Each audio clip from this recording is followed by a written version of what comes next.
Black like me. Black like me. Black like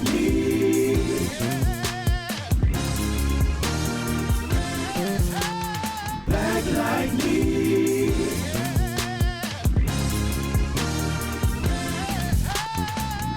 You're listening to Black Like Me with Dr. Alex G., a podcast that invites you to experience the world through the perspective of one black man, one conversation, one story, or even one rant at a time.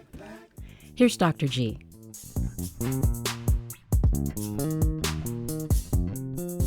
Hey, good people. I want to welcome you back to another exciting episode of Black Like Me with Dr.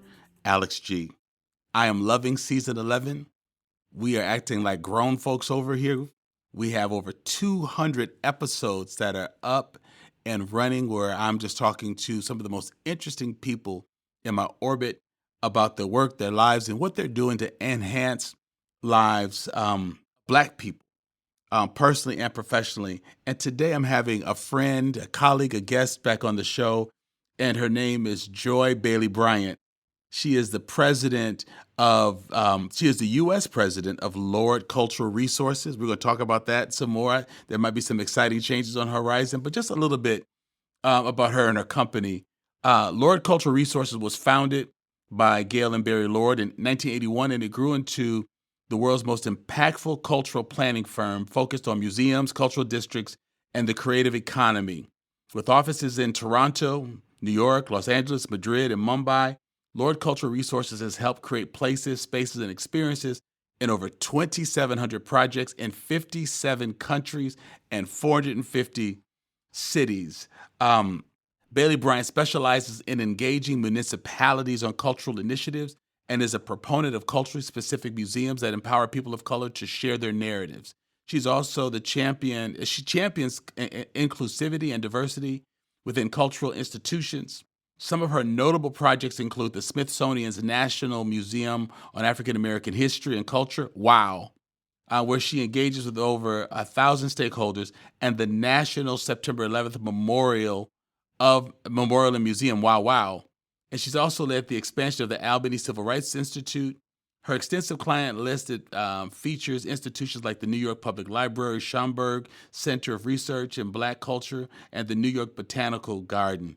Oh my goodness, that's a mouthful. Also, prior to her leadership role at Laurel Cultural Resources, Baily-Bryant worked at the Institute of Museum and Library Services. She is certified interpretive planner and outreach facilitator, and she holds a BS in Public Relations from Florida A&M University and an MA in Arts Administration from American University. Madam President, welcome back to Black Like Me. Thank you, sir. It is great to be back with you, Dr. G, and to speak and engage. I always enjoy conversations with you. Oh, I do too. Listen, Miss Joy, before we jump into all the great work you're doing, you know that I got to do my Black Icebreakers. I love it. And I re-listened to our other episode that launched April of 2021. I can't believe that it's been 4 years since you've been on our show. Wow. And it seemed like yesterday. It seemed like yesterday. So I want to make sure I ask you different questions. I'm going to start off with the first one because I know the answer. You broke my heart by saying salt. But grits or cream of wheat? Grits. I know it's grits because you a Southern. You said you're a Southern Black woman. You grits and you put salt on it. And you know what? I'm not going to even give you a hard time. Wait a minute. What is the origin?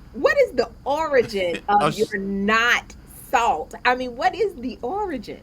I think that might be more of a northern thing. And because I would have it with scrambled eggs and my toasted my bacon. So I would put my eggs over in it, break up my bacon in it, break up my toast. And so I had a grit bowl. And I think that it would have been just too savory. So the sugar makes it cereal. It makes it cereal. It makes it cereal. I get it. That makes sense. But I also put butter and sugar on my white rice. Now I don't eat rice often. Like if I'm eating it with a meal that you put chicken or gravy, I don't do that. But when I was a kid, if my mom made fried chicken and green peas, I would have white rice, but I put butter and sugar on it. And let me tell you something. Before you judge your brother, you might just want to sit down and get you a pat of butter and some white rice, and you might want to go to town because you might want to go to town. I'm good with the butter. But the It's the sugar, sugar. it's amazing. I just want you to just one day when you got nothing to do and maybe you're feeling down because you're running all these business worldwide and you're doing all this stuff, and you're like, let me just try. You just might thank me. I will definitely thank you. I will definitely thank you. Listen, Yes. let me also ask you, when you were a kid, you seem like you come from a very nice and straight-laced family. Did grown folks ever put bills in your name as a kid? No, I have to tell you. So, my mother is a retired educator. Okay. Okay. I have to tell, and I am the child. My mom did go to college and got her master's, but my dad went to the Air Force. He went to, and so he went straight from high school to the Air Force, so that he wasn't a college graduate. But when I tell you, and they were, lovely, amazing, married almost 50 years before Wow. right? Like literally a month before he passed, they would have been married 50 years. But all that to Amazing. say, when I went in to get my first bank account that I was signing up, Mm-hmm. Mm-hmm. I Come found on. out that it was Nations Bank at the time. This was Mm-hmm. before Bank of America had bought everything. Right. But I found out that I had been a member of that bank for at least 10, maybe 12 years before that. And it was just a savings account that my mother had opened.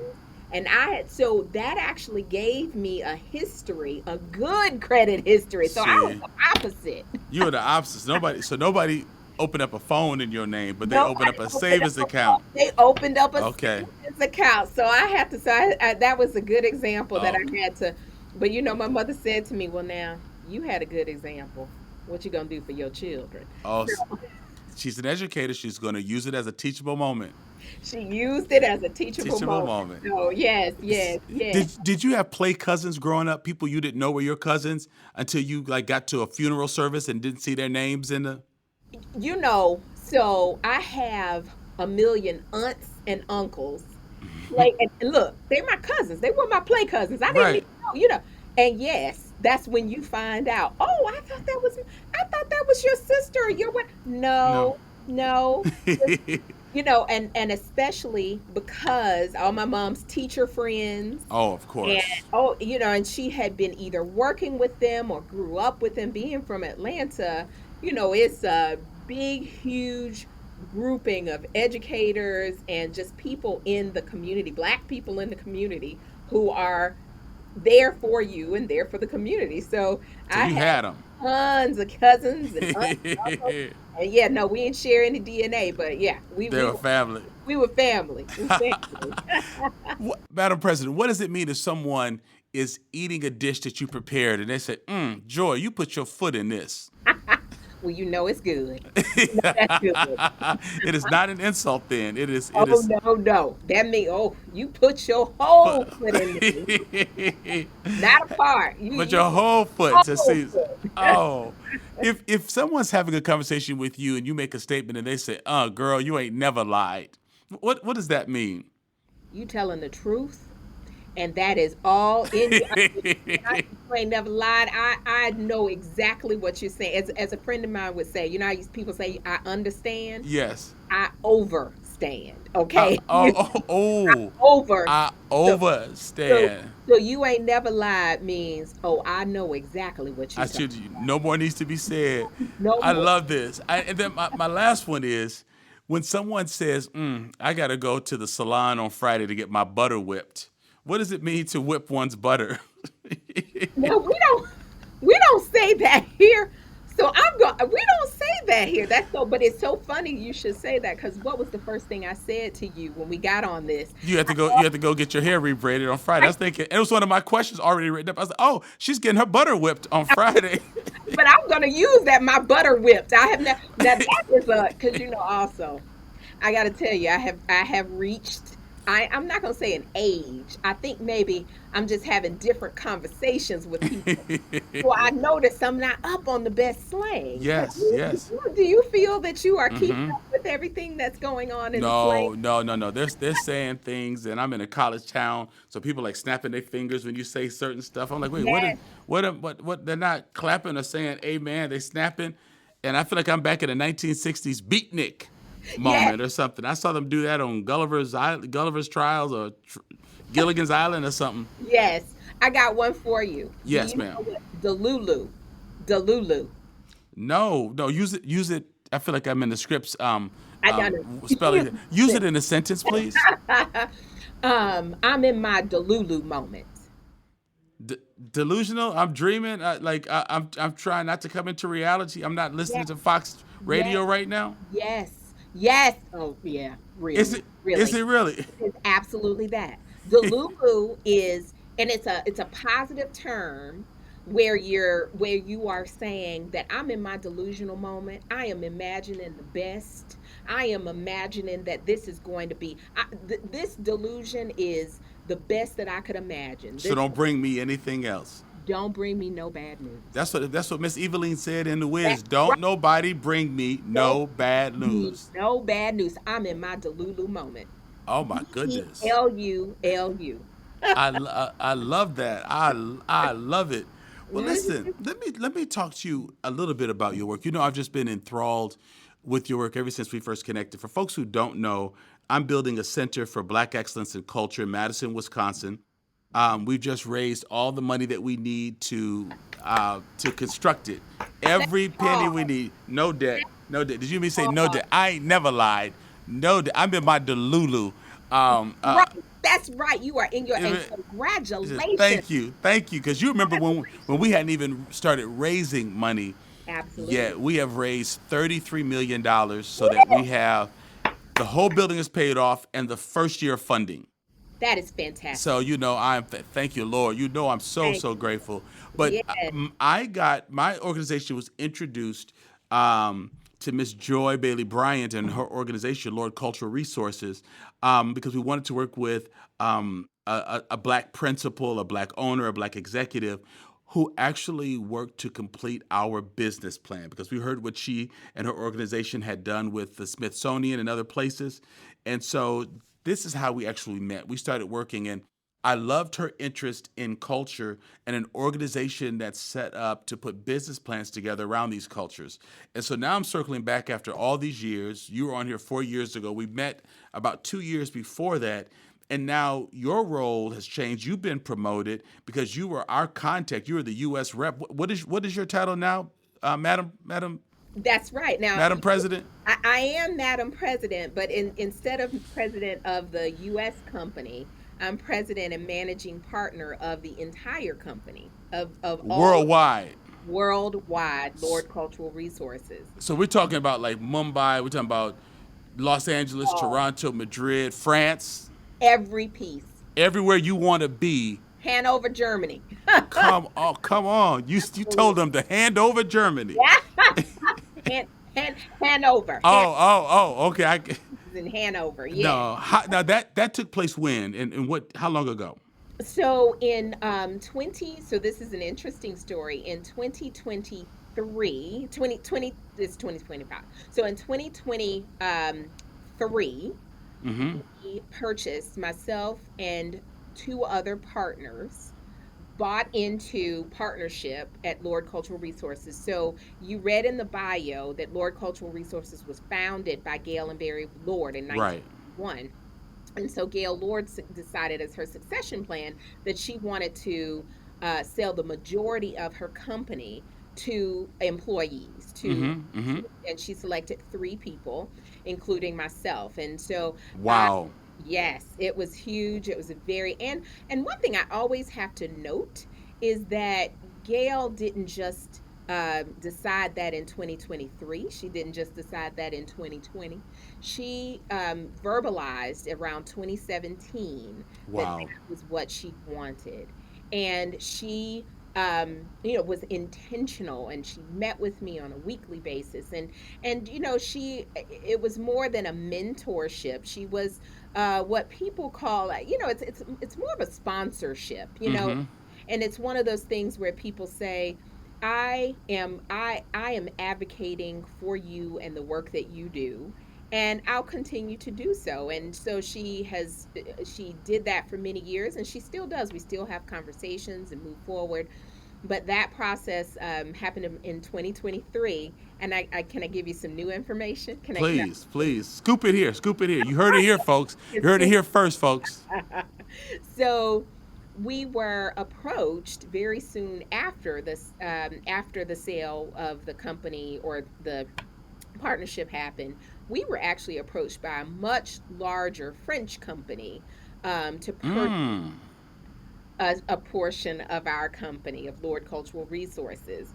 And we really wanted, Wow. we thought, the partners and I thought really long and hard about this, because we entered into the engagement with Gail with a responsibility. We didn't take it Mm-hmm. lightly. We wanted to Right.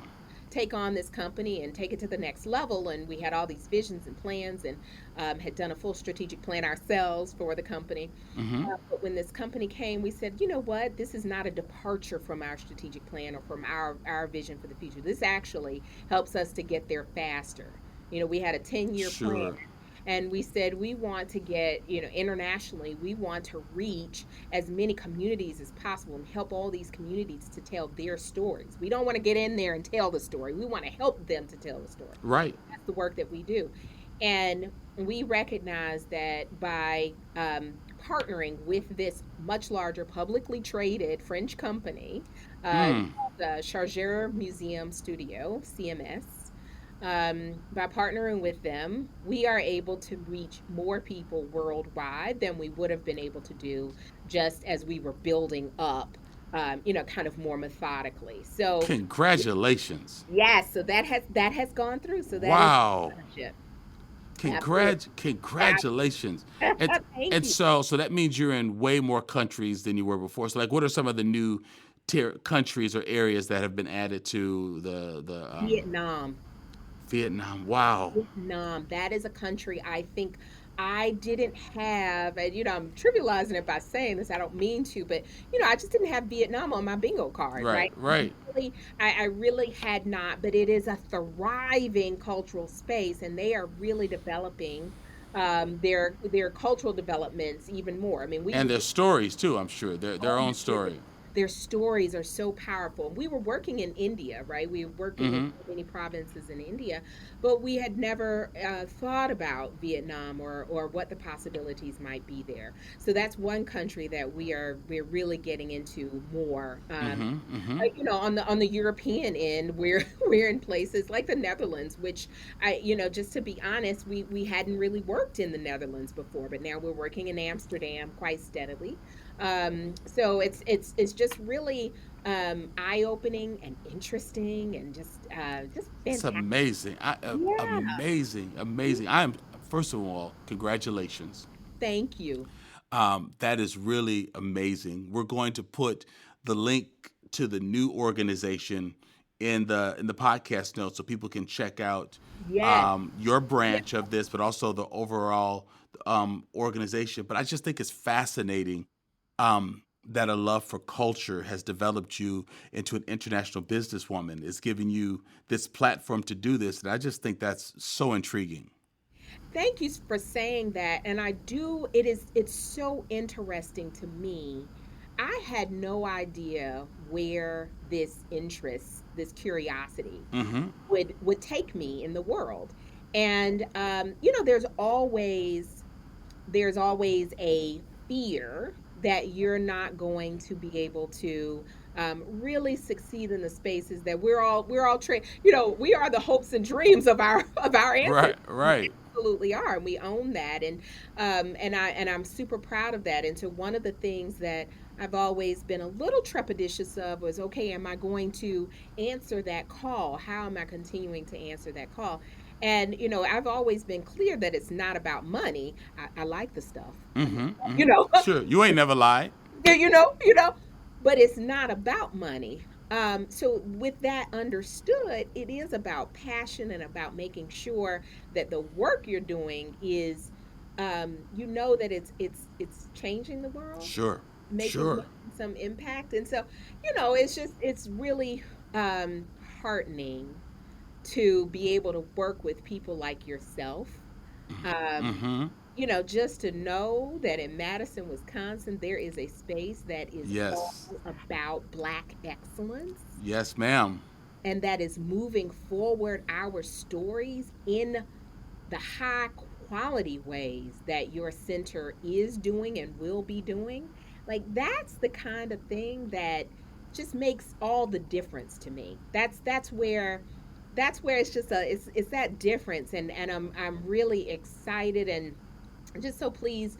I credit my parents with just giving me the courage and the wherewithal Sure, of course. Of to course. keep moving. And my poor sister who had to major in accounting until she discovered that that was not the but she did find the law, so she's a lawyer. But that said, I credit her for helping my parents to see, okay, whatever your passion is what you need to go. Sure, sure. So what you're talking about why helping people to develop these cultural spaces appeals to you so much. When did you know that you loved culture and helping to find a home, bricks and mortar for the story of that culture to live? Yeah. When did the love of culture and the need to have places to embrace and celebrate and interact with that culture? When did those two come together for you? Well, for me, I think, if you think about Maslow's hierarchy, Sure. and you get from the basis, the things that are the needs that are Mm-hmm. met, pretty simply, right? So the food, water, all those types of things. For me, one of the things I just had this curiosity, and my curiosity had to be satisfied. I was one of those kids where I'm happy. I've got the name Joy. I try to embody that, but I was a Sure. little bit like, but why? But why? Right. Why? Right. I was that kid. Don't stop asking why, right? And but I will say, so my parents got tired of the why and said, well, let me go ahead and help her go somewhere where she can find some answers to the why. And I started to work at in the summer. I always worked at the Braves Stadium. I think I might have told you this story. Sure. Sure. But I worked at the Braves Stadium, and as a result, I ended up working in the Braves Museum. And I learned so much about Hank Aaron, who was the 755. He broke Babe Ruth's home run record, 715 home run record. And one of the things, learning that story, but here's the story that's extra that was so poignant to me. Hank Aaron and Billy Aaron in the 80s in Atlanta lived in my community, right? Now, the thing is, I didn't live in a, wealthy community, but in Atlanta, everything is black Sure. community, right? Right. It's not so far apart. All the different striations are not so far apart, right? Exactly. Exactly. So you could live in a community and know these people who are heroes and know who they are and where they're a part of you. And so you start to learn more about those people, about what they did, their backstory. And so I learned so much about Billy Aaron, his wife, and the work that she was doing, and was able to do some work with her and for her. And Wow. just getting to know those historical type people. C.T. Vivian, who was a civil rights icon. I met him here in Wisconsin when he was doing some work. I have a photo with him. I have several photos with him because I worked with him at the Apex Museum in Atlanta, the African Panoramic Experience Museum in Atlanta. Wow. He was often there. He was often speaking. Did his And son Al work there too? no, he didn't. He didn't work there. I didn't Okay. know his son. But I had the opportunity though in this space to learn all this history, and I never lost the thread that for example, there was always a backstory there that caused the person to do this thing. Your family might be the grounding factor that launches you into something. So to answer your question of what was the thing that helped me to see that culture was a space, I recognized that culture can be your culture, and that understanding what your background is, and kind of how that shaped you. I Mm-hmm. recognize that that can be the thing that propels you forward or that holds you back, really. That's So really powerful. it's so interesting to me. So what I'm so interested in is I want to distill what is that thing that we can do to continue to propel people forward, right? We understand, we know the stories about people being held back, but what are those things that can Mm-hmm. help us in our background? What do we pull forward that can propel us, continue to propel us forward? And so, as you build, I would imagine as you help to put business plans together for these cultural spaces that tell the story, that lead to the propelling of those individuals forward, that you see that the stories of individuals are key to that. And by having places where we can study culture and celebrate culture, and enjoying it, we might be positioning ourselves to be propelled into something new and better. Am I hearing that correctly? You are hearing that absolutely correctly. I had a call earlier today with a gentleman who was one of the founders of the Seattle Black Panther Party. Mm-hmm. And which was founded in 1968, same year as the Oakland. Well, I think he told me the same year. This is Mm-hmm. information that he told me Sure. today. So I am by no means a Black Panther scholar. But it was so interesting to me because I'm, an Atlanta girl, right? And Right. I've been doing this work for well over 20 years. I've been working in civil rights spaces. I've been working in spaces where people are really trying to figure out their identity and Mm-hmm. know about them. But I will say that I really didn't know so much about the West Coast story. I've read the Oakland story of Black Panther. I read Elaine Brown's books, right? I read Sure. Newton's book, but I didn't know about the Seattle Black Panther Party. And he went into telling me stories about the medical clinic that still exists today that That they started. they started and still operate, right? Wow. Wow. So, I mean, it was so interesting. I was today years old when I learned that. I mean, literally. So Right. it was just I love this job, right? How many jobs do you have where you talk to a person who was a captain in starting the Seattle Black Panther Party, right? It's Right. right And, here. I'm talking to somebody who's a part of our history. and by bringing that history forward to Joy, you're helping to clarify because, particularly in the white community, and sadly within many um, reaches within the black community, the name of the concept of Black Panther, the Black Panther Party movement, it creates some fear or concern. Yeah, When I start talking to people from the south side of Chicago who said they used to go and get breakfast before school because they didn't have it and the Black Panthers would provide it, that's a whole new narrative that they absolutely. weren't a run of the mill street gang. They were trying to protect children and black women and themselves against the assault of white folks, of police brutality. If no one else was going to protect them, they protected their streets. They didn't incite violence, but they would protect their communities. Yeah, But without the story, without the spaces and the museums to tell those stories, that could easily be co-opted to only think these were evil people and not know that they were creating feeding programs, protection, absolutely. and health museums Health and spaces. and health clinics. Yeah, yeah, absolutely. And I'm reminded of the images that we use sometimes. So, we see the images of the guns and the black and the leather coats Right. and The TAMs. cams, and some of them we're proud of because they look very fierce and they look good, right? Right. But the weapon, the weapons and Mm-hmm. it does give you an image, right? But you don't see the preschools that they started, right? That Right. so many communities, that's what they were known for, right? The preschools and the, like you said, the breakfast programs, all of those different things.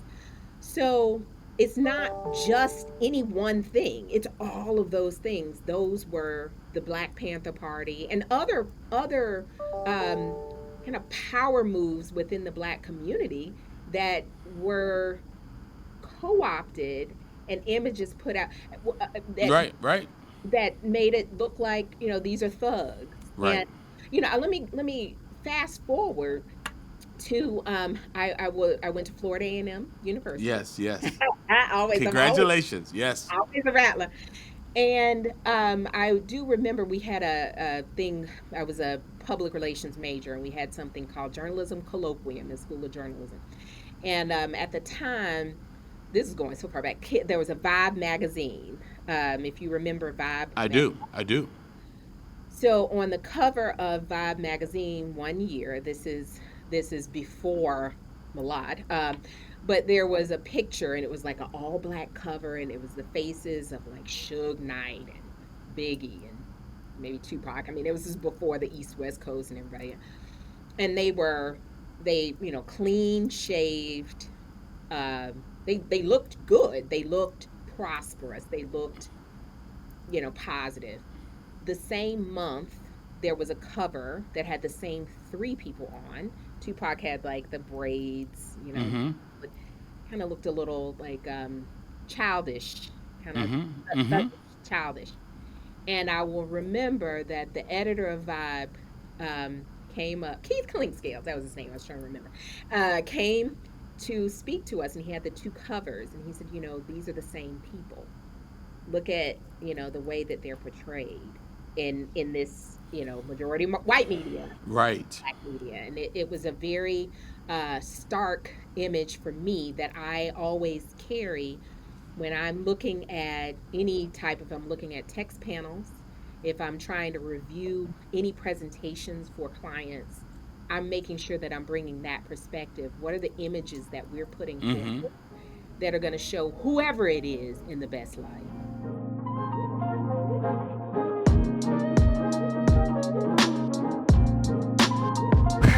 Man, oh man, is it crazy out here. And I don't think it's just me.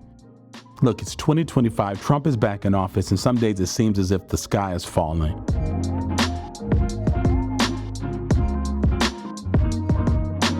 There's so much uncertainty in the world right now, but I love that sitting down right here in front of this mic and letting the hard truths rumble out of my heart and off my chest is as certain as it ever was. Season 11 is gathering steam, and you're in for a real treat. Let me just tell you. When I reflect back on all the seasons that we dropped here at Black Like Me podcast, each of them has had a special purpose, a one-of-a-kind lineup of guests, and its own unique feel. I also think about the thread that binds them all together. What we do here at Black Like Me is unique. I don't have another space that feels just like this, where I can really speak from my unique perspective. And the guests who have on the show remark that these interviews they do here are unlike any others that they've done in other places. Sure, nobody else does Black Icebreakers, but that's only part of it.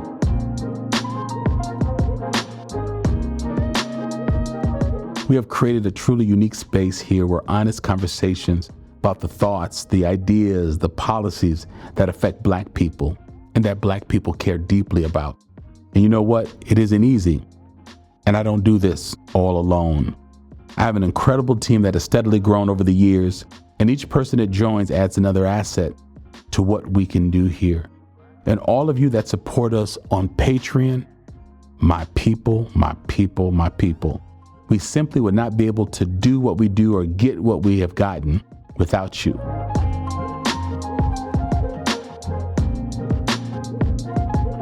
So as we look to even bigger and better things in the coming season, please help support the show right now by clicking the link to Patreon in the show notes and join the community of people supporting this unique and provocative space.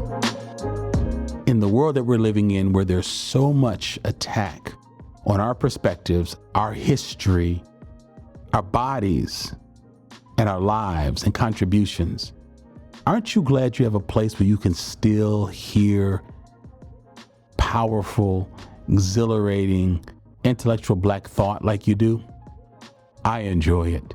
And so if you do too, share the good news, tell friends, click that Patreon link now. Thank you so much for your support of Black Like Me podcast with Dr. Alex G.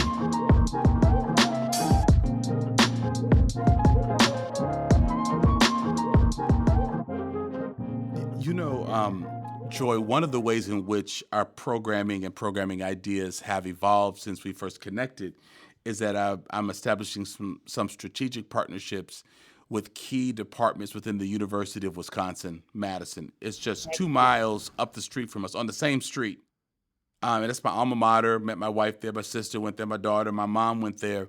But part of what we're doing with the research aspect, particularly the Center for Healthy Minds, and the Center for Alzheimer's and Dementia Research Center, we want to see what the impact of being in Black cultural spaces not only does for Black innovation and Black joy, but what does it do for Black mindfulness and Black mental health and Black physical health?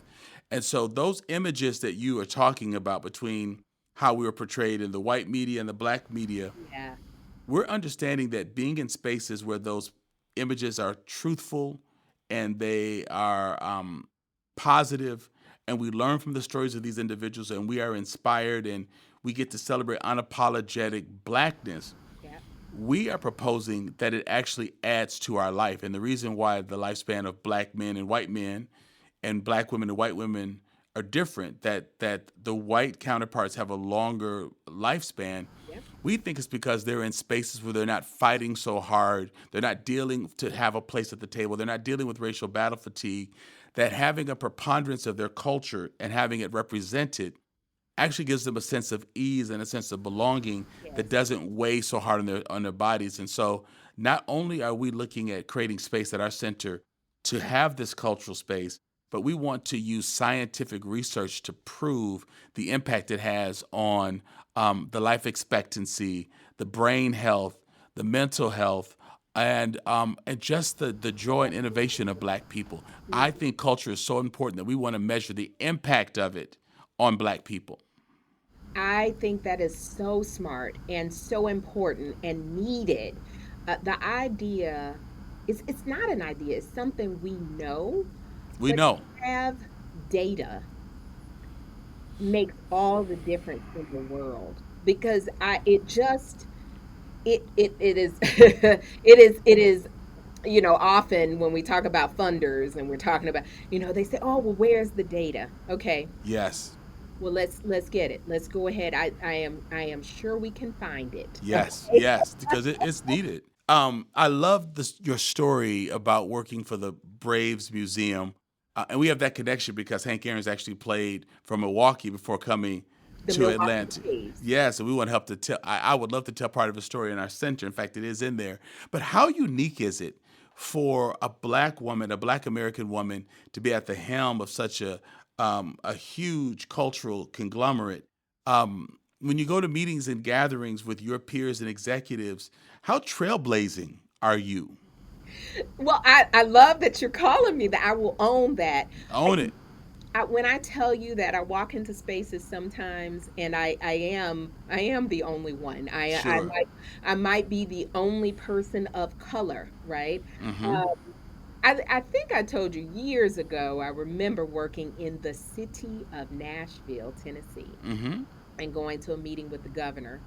And at the time, and I was with the co-founder of the company at the time, Barry Lord, and white male from Canada, and he said to me, I walked in the door. I was not only I was the only person of color, non-white person in the room, but I was also the only woman who was a part. Like, Barry invited me to sit at the table because I had done the work, and he wanted me to deliver Right. the product. So he invited me to sit at the table. I was the only woman sitting at this table full of men, white men. Mm-hmm. There were other women, but they were sitting on the second row, sitting on the chairs around. Sure. But Barry said, oh, no, you sit right next to me. It wasn't a thing for him at all. I'm sure he knew what he was doing. Exactly. But so that kind of thing continues to happen. I would say that was probably that was not that long ago, maybe Mm-hmm. 2010, 2012.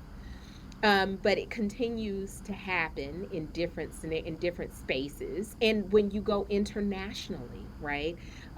Walking into different spaces, every place has its own version Mm-hmm. Mm-hmm. of othering. So when I walk in as a Black woman, it is definitely a it's actually a space that can be a connecting space. When I was in Singapore, working in Singapore with a Malay Heritage Center, the director actually came to me and said, it was a Malay man. Malay are a majority Muslim people. And he Mm-hmm. came to me and he said, "You are a Black American from the South." 13, he said, Black Americans, 13% of Malay, 13% of the Singapore population. They were very, they're the brown skin, Mm-hmm. pretty, they had been discriminated against, kind of, um, they are the native people of Singapore, but Mm-hmm. they had been pushed into public housing, for example. Sounds familiar. Rings true, right? And so he immediately, made a connection with me because of the fact that I was Black American from the home of Martin Luther King, right? So Wow. that was something that it just I didn't have to make that connection. He made that He reading made the connection. the Bible.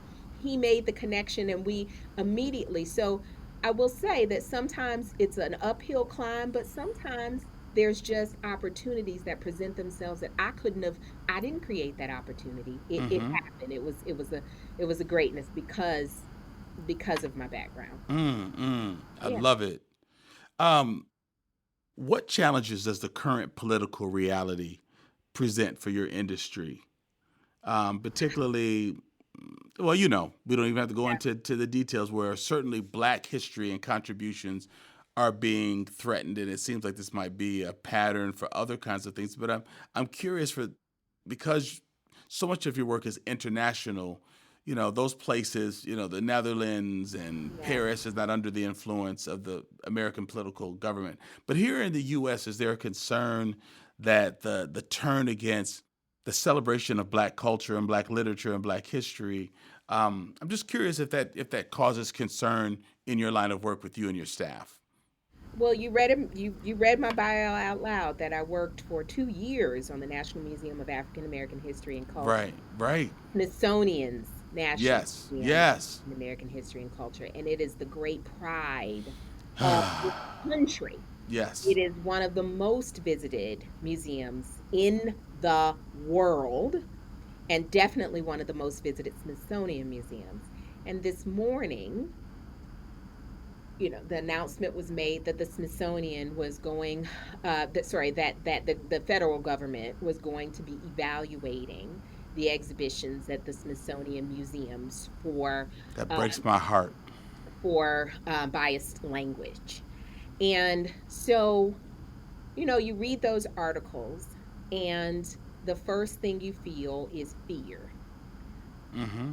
But I do want to say the benefit of this work that we're doing, and I'm gonna go ahead and say the work that you're doing, Dr. G. Come on, bring me to the table. The benefit of it is that we know that we've been in this place before. We've been in worse places, We've been in worse places. and we have overcome that. And sometimes it's not pretty, Yes. but that we stay the course, that fear is a distractor. It takes away your energy. It makes you, Good point. you're unable to actually do the work that you need to do. So when you're building a center for Black excellence, if you are afraid of what you say, you cannot then thrive in what you do. And we also have faith, Yes. right? Yes. We have faith. Yes. So we know that this too shall pass. That's a great perspective. That is a great perspective. And we've been under attack um, before, as you said, probably by smarter entities. We can Exactly. we can work around this, and it makes our work more important in how we protect and tell our stories. Absolutely. And I'm gonna give a lighter kind of example. Sure. Oh, it's not. But when we had the economic downturn of 2008, Mm-hmm. there was this thing that said the state of New York was funding shovel-ready projects. So what that meant was nobody else, you can't get funding for if you're just thinking of something, if you're just at the beginning. But if you had your plans ready, if you had I'm, thought that thing through, if you could come to the state and say, "Hey, I'm ready. yes. All we need now is to put the shovel in the ground." Mm-hmm. The state was able to fund that. So what I think is this is the time for us to be making those plans. So when it comes, And that it will. It will come. and it will come, we have our shovels ready. This is a That's good. shovel ready project. Yeah. That's really good. That's good.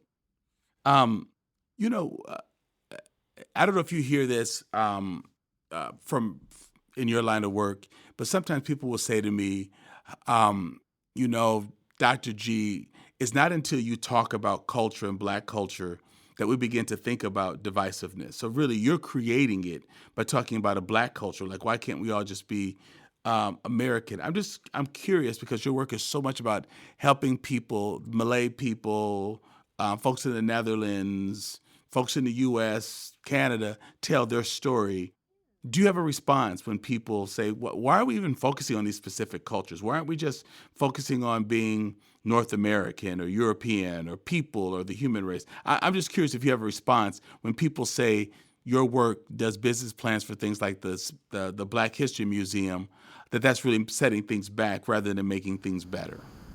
Have you ever done river dance? Have you ever gone to river dance? I've seen it. My knees don't work fast enough to do it, but I like it. It's fascinating, right? And you get, well, that's Irish dancing, right? Yes, that's culture. Cossack That's dancing. cultural, That's isn't it? culture. It's culture. It's based in a culture. How much less would the world be without Right, that, right? How much less is the world without hip hop culture?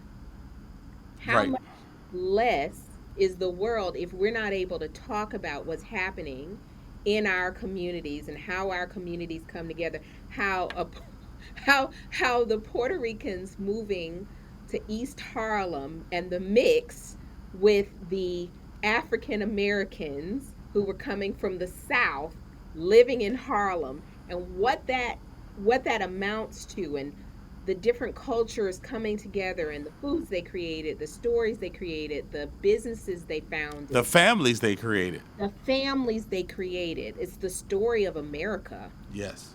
And That, all of that, everybody has a version of that, whether it's the Norwegian Heritage Center in Iowa. I think it's Iowa. we have a Scandinavian cultural center right outside Madison. Exactly. And I'm going to tell you, I've worked on some of those. I worked on and that's what I was trying to remember. I think it's the Danish Cultural Center. The Danish Cultural Center. I mean, it was fascinating. It is a fascinating story. And I feel like everyone needs to know their origin story. Mm-hmm. Mm-hmm. Shoot, you need to know other people's origin story. Yes. It's important, and it for yourself, you understand more about your kind of cultural memory, Yeah. cultural identity. And the health wise, we find out more about why we are predisposed to some of these Mm-hmm. illnesses, or predisposed to have, better skin. Black don't crack. No, it doesn't. You ain't never lied. You still ain't lying. That is cultural memory. That is a part of our DNA. It's scientific. It's not just culture, it's scientific, right? But we got to know that kind of stuff. Sure. Ignorance is never ever ever an answer. And not understanding, not knowing about your culture, someone else's culture, that's ignorance. Sure. And when you think about how you've been placed at the helm of this organization for such a time as this, to be a Black woman talking about culture, putting business plans together to celebrate culture, not just yours, but because you know how important culture is to you, you know that it is to other people. I just wanted you just wake up some days thinking, this is part of my calling. This is what I'm supposed to do. In a day where people are saying, in a time where we're not supposed to talk about this, you know that there's something very therapeutic, very unifying, and very useful for people to know their culture, stand in their cultural history, celebrate their cultural contributions. I just think about your work and just feel you must really feel happy and fulfilled that you have followed this path and to see how it's playing out in today's reality. I do. I do. I feel absolutely that. And I want to continue to welcome and encourage other people to enter into this field in whatever Hmm. way is the thing that gives you bliss. What is, chasing that dream and that passion that doesn't harm you, that does feed you good things.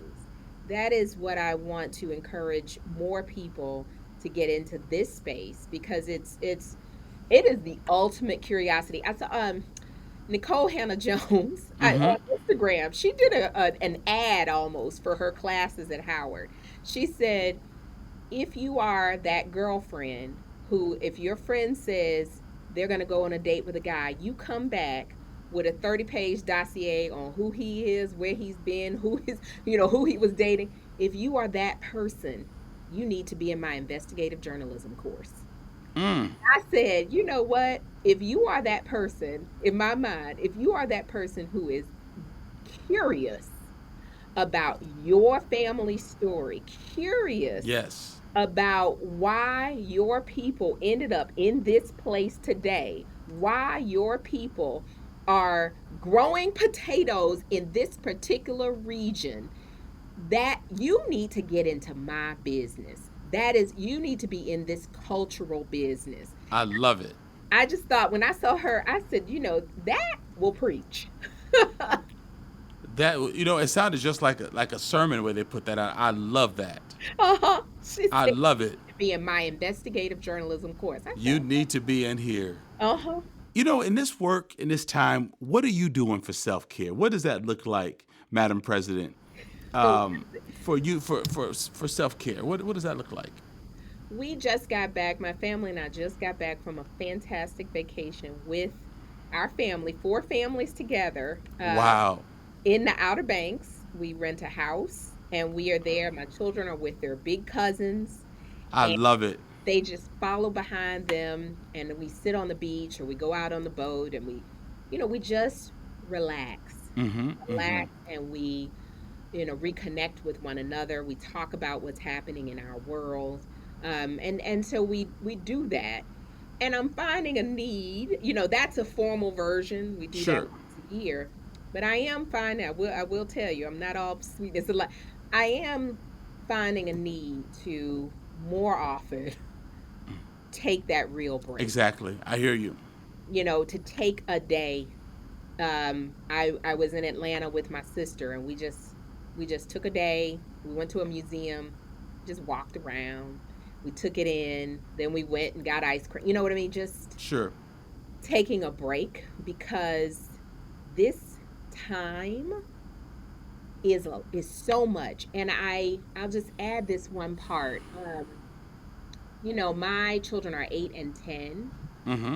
and I really I remember the excitement of Barack Obama coming into power. I remember his speech at the Democratic convention. I remember the excitement and how wonderful it was. I remember the election that night and him being in office and then the second time and just the wonder and the greatness Right. and I just wonder and I pray that my children will have the opportunity to experience that, Yes. because it feels very far away now. And so it feels like and that's hard. And that to keep upbeat on that, you have to give yourself some space and grace. Right. Right. That's a really good answer. Yeah. Listen, thank you for your time. Thank you for your work. Thank you for how you helped me to dream. Thank you that uh, and you're doing this for communities and populations around the world. Our construction is due to be finished by Christmas, We're going to take ownership this December. Oh my goodness. We're doing soft launching or launch process. It's hard to do real stuff like that in January and February in Yeah. Wisconsin because it's Wisconsin. But in Yeah. early spring, we're going to have a big shebang. I'm going to keep you posted because I need Yes. you. I need you to be there. We're going to have a date 4 or 5 months in advance. Right now, we're just trying to make sure we get through all these last minute details to get the building open. But I just need you to know that when we walk people through the unfinished business, in just a few minutes, I'm going to go put my helmet on and take some of our donors to the space. People tear up. Yeah. People's jaws drop. Yes. They've never seen anything built that was apologetically black for apologetically black people in a time like this, in a state like Wisconsin. Yes. And it feels very audacious. And so your work is about giving structure to cultural spaces, but it really is about offering audacity to people to see themselves in a broader context in order to be themselves in that very limiting context. I don't believe that I can offer my best to the broader community if I don't have space where I can be my best. Exactly. And so you're creating space like that. Our Black Lounge, I don't know if you remember us talking about Club Yes. Afrique. Yes. You should see the furniture and the paint. I'll send you a photo. And it's I wanna- connected to a deck that's called the front porch. If I were a New Yorker, I'd call it a stoop. But Yes. I'm from Chicago. We call them front porches. Front porch. The front porch, I'm telling you, it's like 80 feet long. It overlooks the local highway. I love it. We're researching black beer makers, wine makers, tequila makers, Oh my to carry them in our space. Our board members are black, all black. Our architect is black. We're trying to find as many black subcontractors. So they say all black everything. All black, everything. Blickety black, as my sister would say. Absolutely. And you know what? It's funny. You've actually helped me to reframe. Just now, I was saying I wonder if my children will have the Obama time. But you know what? That time passed, and we'll have an even greater time. Sure. But your building will stand, and you use the word Wow. structure. You use the word, that is an actual structure that is going to stand, and it's going to Yes. stand the test of time. So my children will see and live and experience your space. Yes, yes. No, that's beautiful. Because you're right, because politically, we saw the black future because of Barack and Michelle Obama. Your children will see black structures. They will see, because what it was with the Obamas, it was black excellence. It was a presidency, but we believed again that we could be anything, including the highest office. Absolutely. This structure is helping black people to realize this. And not only are we doing black programming, but we're researching it and we're capturing the data so we can say, well, actually the empirical data states that. I love it. So that we can make the point. So that's just my way of saying I so appreciate you and your work and your time. And I wish you all the best in your new endeavor. And please, I'm gonna research your company, CMS, because I want to see how I can invest. I'm going to send you the information. I'll Send send me- you. Listen, I'm not playing at all. Send me that. We can talk culture all day, but listen, we want to invest in something that's rising. And so Absolutely. I'm going to send you the information, and we could talk. We could talk. we definitely do. Let me just read this last piece. So, Madam President, thank you so much for being on our show, and I look forward to seeing you at our grand opening when we put that date together. Let me just say in closing that we want our listeners to check out our public-facing group on Facebook. Come and join the conversation, or just take a look at what others are talking about. This doesn't have to end just because Madam President and I are logging off. And I want to say thank you to my wonderful team, because I couldn't have this beautiful podcast without them. Eli Steenlich and Jeremy Holliday, who produce and edit the show. Don Thornton, who secures our great guests. Ariana Proctor, who curates and moderates the listener space, and Jakisha Hunt, who handles our wonderful podcast merch. And finally, I just want to say thank you to the podcast listeners who support me through Patreon. From as little as $2 a month to other amounts, you help us to bring the show to you with great excellence and precision and professionalism. If you have not yet clicked it, please click it. because you can do $2 a month. If you enjoy the show and it's giving you lots to think about and it's motivating you, become part of the podcast family. And then to all of the listeners, you are the very best part of the show. Thank you for making this excellent. Thank you for listening, and thank you for sharing it. Take a moment and take a moment and write a review. Repost this, but get the word out. If it means a lot to you, then it's going to mean a lot to others. Thank you so much, and lean into what you've heard and help to make this world the kind of place you want it and need it to be. All right? Thank you so much for being a part of Black Like Me podcast with Dr. Alex G.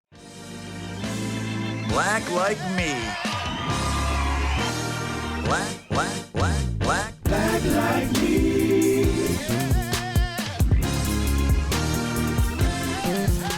I want to thank you for taking time to listen to this episode of Black Like Me podcast with Dr. Alex G. If you like that opening track of our theme song, you can show your appreciation to Corey Saffold, who created that and produced it, and Marcus Fleming, my cousin, who's on vocals. I also want to say that this podcast was started with the generous support of the Human Family Unity Foundation, and so we always want to stop and thank them for that. For the many patrons who support us through our Patreon page, thank you, thank you, thank you. You don't just listen, but you support, you lean in, and you help this podcast to be what it is. And then I need to thank you, the listeners, who make a point of downloading this, listening to it, and sharing it. Without all of you, this podcast would not be what it is and what it's becoming. Thank you so much.